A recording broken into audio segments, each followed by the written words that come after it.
semuanya, perkenalkan nama saya Devi Firianti dari kelas 11-2 nomor absen 8. Dan pada kesempatan kali ini, saya akan menjelaskan tentang peranan sosial media terhadap demokrasi di Indonesia. Nah, apa sih sebenarnya demokrasi itu? Menurut Profesor Dr. Miriam Budiarjo, demokrasi merupakan sebuah sistem pemerintahan di mana kekuasaan tertinggi berada di tangan rakyat, yang dilaksanakan melalui pemilihan umum yang bebas dan adil, dengan prinsip penghormatan terhadap hak asasi manusia, serta adanya kebebasan berpendapat dan juga berorganisasi. Salah satu contoh dari demokrasi yang paling terkenal di Indonesia adalah Reformasi 1998. Hal ini terjadi karena ada krisis moneter, di mana mengakibatkan korupsi, kolusi, dan juga nepotisme atau disebut KKN di kalangan pemerintah, serta meningkatnya kemiskinan dan kesenjangan sosial di Indonesia. Rakyat juga semakin tidak puas dengan kondisi ini dan semakin banyak desakan agar Presiden Soeharto turun dari jabatannya. Nah, bagaimana peranan sosial media dalam demokrasi di Indonesia? Media sosial berperan sebagai penyebar informasi, terutama pada demokrasi kita. Media sosial juga menjadi sarana bagi warga-warga untuk berdiskusi bersama nih tentang isu-isu politik yang terjadi. Media sosial juga dapat meningkatkan partisipasi warga.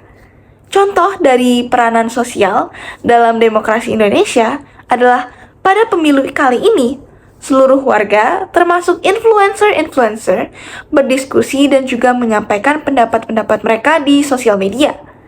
Di sosial media ini, warga-warga dapat berdiskusi tentang opini mereka, dan juga masih banyak lagi. Dan juga karena bantuan-bantuan dari influencer dan juga konten-konten lainnya, banyak warga-warga akhirnya turut serta dalam kegiatan pemilu kali ini. Nah, apa saja sih dampak positif dari peranan media sosial dalam demokrasi kali ini?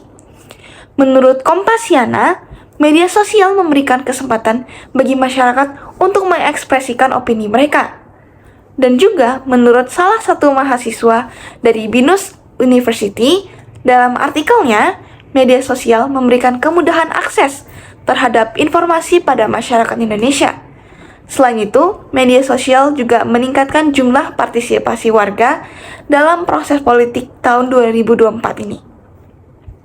Namun, apabila terdapat dampak positif, maka juga terdapat dampak negatif yang terjadi di demokrasi kali ini akibat dari peranan media sosial, yaitu media sosial menjadi tempat untuk mereka saling menjatuhkan dan melakukan cyberbullying.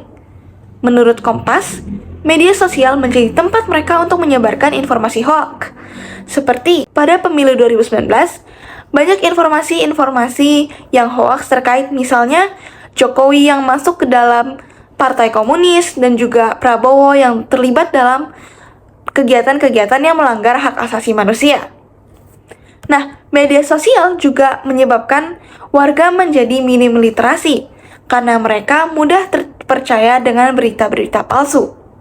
Beberapa hal yang dapat kita lakukan sebagai generasi muda dalam hal penggunaan sosial media dalam demokrasi Indonesia adalah menggunakan sosial media dengan bijak dengan memberikan konten-konten edukatif. Selain itu, kita juga dapat menjadi contoh baik dengan bersikap baik di media sosial. Selain itu, kita juga dapat ikut serta dalam kegiatan-kegiatan gerakan yang bermanfaat dan juga kita sebarkan di media sosial kita. Selain itu, kita juga dapat mengedukasi teman-teman kita dan juga keluarga-keluarga kita untuk lebih mengerti dalam peranan media sosial dan juga tidak mudah terhasut oleh informasi-informasi hoax. Sekian video dari saya, terima kasih.